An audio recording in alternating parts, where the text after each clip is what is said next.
Uh, Welcome, dear students, in this new video. Today we will start new chapter with a new topic of the class 10th. The topic is magnetic. Chapter is magnetic effect of electric current. In previous chapter, we discussed about the electric current. What is electric current? What are their impacts? How the current is produced, and what are its different relations? So today we will find that the magnetic effect of an electric current. ठीक है? तो first of all we will start कि what is this magnetic effect या what is the magnetism. ठीक है? Magnetism क्या है? ये जो magnetism की हम बात करते हैं ये आज की बात नहीं है. इसकी ये जो था लगभग 2500 ईयर्स अगो इसे डिस्कवर किया गया था. ठीक है? तो ये मैग्नेटिक करैक्टर कहाँ से आया? ये कुछ नेचुरल चीज़ें थी इनकी वजह से आता है. ब्लैक स्टोन जिसको बोलते हैं. ठीक है? ब्लैक सी चीज़ आपने देखी ब्लैक स्टोन होता है. उसके बाद हम क्या बोलते हैं इसको लोड स्टोन बोलते हैं, ब्लैक स्टोन बोलते हैं. ठीक है? मैग्नेटाइट है, आपने पढ़ा उसके बारे में. तो क्या होता था इन चीज़ों पे कि जब हम किसी जैसे आपके पास बहुत सारे मेटल पीसीस थे या कोई और जो आयरन था जैसे कोबाल्ट था, निकल था, ये चीज़ें इनको अट्रैक्ट करती थी. ठीक है? वही करैक्टर जब हम किसी कंडक्टर में से करंट पास करते हैं तो वो भी वही बिहेव करते थे जो ये चीज़ें करते हैं. क्लियर है? तो मतलब क्या हुआ कि जो करंट हम किसी कंडक्टर में से पास करते हैं तो वो क्या करता है, वो भी मैग्नेटिक इफेक्ट को ड्रॉ करता है. ठीक है? मैग्नेटिक फील्ड को अपनी सराउंडिंग में एक ऐसा रीजन डेवलप कर लेता है.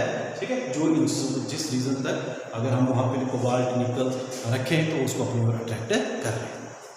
क्लियर है? समझो? तो मतलब करंट की वजह से मैग्नेटिक फील्ड प्रोड्यूस होती है. क्लियर है? अब बात आती है कि मैग्नेटिक फील्ड है क्या. ठीक है? मैग्नेटिक फील्ड क्या होता है? एक ऐसा रीजन करंट के सराउंडिंग में, एक ऐसा रीजन जहाँ तक उस फोर्स को, ठीक है, उस करैक्टर की वजह से हम जिन चीज़ों को ये अट्रैक्ट करता है उसे अट्रैक्ट कर सके, उसके ऊपर फोर्स ड्रॉ कर सके. या हो सकता है कि उसी के उस रीजन में कोई और मैग्नेट हम रखते हैं तो उसके साथ भी ये कोई ना कोई रिएक्शन शो करेगा. क्लियर है? तो उस रीजन को बोलते हैं उसका मैग्नेटिक फील्ड. ठीक है?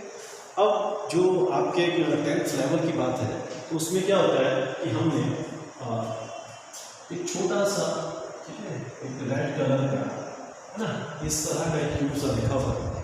ठीक है?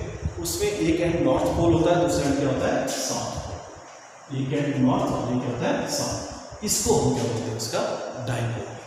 क्या बोलते हैं उसको हम, डाइपोल. इसको एक मैग्नेट है और जो लैम्प इसको बोलते हैं it is a bar magnet. क्या बोलते हैं इसे, बार मैग्नेट. ठीक है? ये मैग्नेट का काम करता है. उसी तरह से अगर हम, ठीक है, ये नेचुरल मैग्नेट है, जब हम करंट पास करते हैं कंडक्टर में से उसके भी दो एंड्स होते हैं, एक नॉर्थ और एक साउथ. ठीक है? कैसे पता कर सकते हैं, कैसे पता लगेगा या कैसे एक्सपेरिमेंट्स किए गए थे. आप एक और मैग्नेट को, एक और बार मैग्नेट इससे यहाँ पर रख दीजिए. ठीक है? इसका एंड नॉर्थ के साथ रखें या साउथ के साथ साइड रखें तो ये दूसरे को रिपेल करें. ठीक? उसी तरह से अगर इसके सराउंडिंग में आप एक सर्किट ले आते हैं जिसपे करंट फ्लो कर रहा है तो उस केस में भी या तो ये अट्रैक्ट करेगा या क्या करेगा, रिपेल करेगा. मतलब वो भी वही चीज़ ड्रॉ कर रहा है, वही चीज़ एक्सपीरियंस कर रहा है जो ये बार मैग्नेट कर रहा है. क्लियर है? तो मतलब इनके प्रॉपर्टीज ऑलमोस्ट क्या हो आपस में सेम. ठीक है? समझ रहे हो? अब हम थोड़े से इसके प्रॉपर्टीज़ के बारे में पढ़ेंगे. ठीक है? एक कंपास पढ़ा है आपने. ठीक? कंपास होता है, नीडल लगी होती है, तो वो बताती है इसको कि इधर जा रहा है नॉर्थ साउथ. उसको हम फॉलो करते रहेंगे, इसके सराउंडिंग में लाइंस बनती जाएंगी. ठीक है? और ये जो लाइंस होती हैं, ठीक है, ये जो लाइंस होंगी ये इनकी जो डायरेक्शन रहती है हमेशा, ये कहाँ से रहती है, जो डायरेक्शन ऑफ मैग्नेटिक फील्ड हमेशा रहती है वो रहती है north pole to south pole. कहाँ रहती है, north pole to south pole. ठीक है? इस तरह से निकलेगी, इस तरह से निकलेगी, इस तरह से. ठीक है? तो इनकी डायरेक्शन क्या रहेगी, नॉर्थ टू साउथ. ठीक है? ठीक है? नॉर्थ से निकल रहे हैं मतलब और साउथ में है. क्लियर है? ये क्या रहती है इनकी डायरेक्शन. ठीक है? अब करते हैं इन लाइंस के बारे में बात. लाइन है क्या? ये जो लाइंस होती हैं इनको हम मैग्नेटिक फील्ड लाइंस बोलते हैं. क्या बोलते हैं इनको, मैग्नेटिक फील्ड लाइंस. क्या बोलते हैं इनको, मैग्नेटिक फील्ड ये बहुत डिटेल के टॉपिक्स हैं, मैं सिर्फ आपको उतनी ही वही चीज़ें बता रहा हूँ जो आपके 10th तक के लिए रिक्वायर्ड है। क्लियर है? तो मैग्नेटिक फील्ड लाइन्स है। अब मैग्नेटिक फील्ड लाइन्स क्या होती है इसके बारे में पढ़ेंगे। मैग्नेटिक फील्ड लाइन्स, एक तो ये लाइन्स, ठीक है, आप बोलेंगे ये प्रॉपर्टीज क्या है, उनसे साथ में एक्सप्लेन करता हूँ। ये जो मैग्नेटिक फील्ड लाइन्स है, all these lines are imaginary. कैसी है? All these line are imaginary, ठीक है, all these line are imaginary, ठीक है, इमेजिनरी लाइन्स है, ठीक है, होती नहीं है, सिर्फ फील्ड की एग्जिस्टेंस को शो करने के लिए हम उसको लाइन से ड्रॉ करते हैं, ठीक है। क्लियर है? नंबर 1। नंबर 2, जो मैग्नेटिक फील्ड लाइन्स है, ठीक है, ये क्या होता है? It is a closed continuous curve. क्या होता है ये?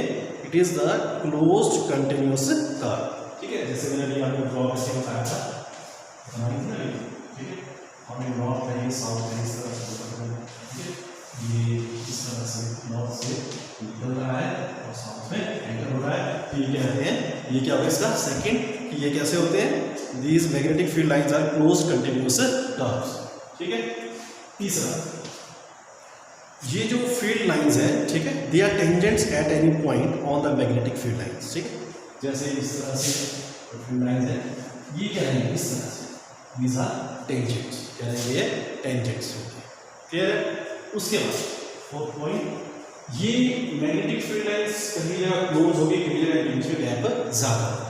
क्लोज कहाँ होगा? जहाँ पे मैग्नेटिक फील्ड स्ट्रॉन्ग है, जहाँ पे मैग्नेटिक फील्ड स्ट्रॉन्ग है वहाँ पे ये फील्ड लाइंस क्या होंगी? क्लोज होंगी। जहाँ पे इनके बीच में गैप है, उसका मतलब वहाँ पे मैग्नेटिक लाइन वीक है, ठीक है।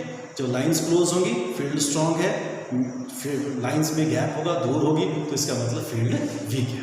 क्लियर है? ठीक है, तो ये हो गया इसके 5 पॉइंट्स। लास्ट क्या है इसका इंपॉर्टेंट, कि magnetic field lines can not intersect each other, ठीक है। मैग्नेटिक फील्ड लाइंस, ठीक है, मान लो ये लाइन है, ये इंटरसेक्ट नहीं करेंगे, ये इंटरसेक्ट नहीं करेंगे, they will not intersect each other. अब क्यों इंटरसेक्ट नहीं करेंगे? आपको देखें यहाँ, ठीक, आप कंपास लेके आ गए, अब एक ही टाइम पे एक ही पॉइंट पे एक कंपास 2 डायरेक्शन शो नहीं कर सकता, ठीक है, समझ रहे हो? मतलब एक ही जगह पे यहाँ पे आएगा कंपास, यहाँ क्या है? ये पॉइंट ऑफ इंटरसेक्शन, इस पॉइंट पे सोचा 2 डायरेक्शन में, इधर को इधर इधर, तो एक ही पॉइंट पे एक ही टाइम पे, ठीक है, उसकी एक पॉइंट की 2 डायरेक्शन नहीं हो सकती, विच इज नॉट पॉसिबल, ठीक है।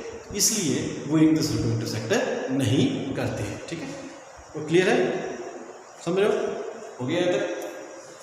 बाकी ठीक है, समझ रहे हो कि नहीं?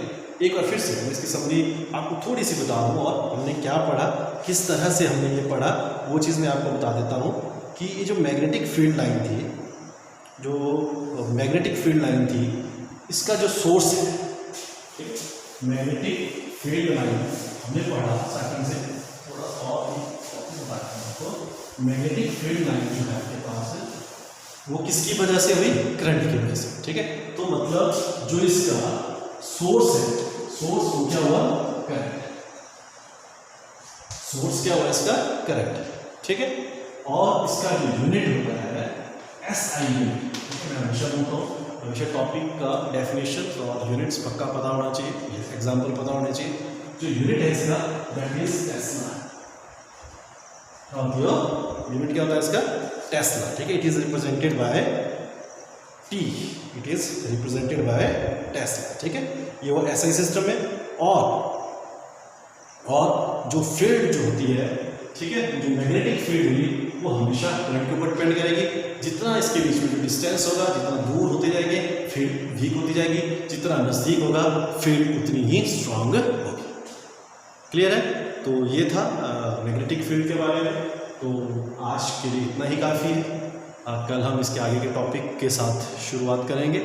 सो तब तक आप इसे ध्यान से देखें, और फिर भी कोई प्रॉब्लम रहेगी तो आप पूछ सकते हैं।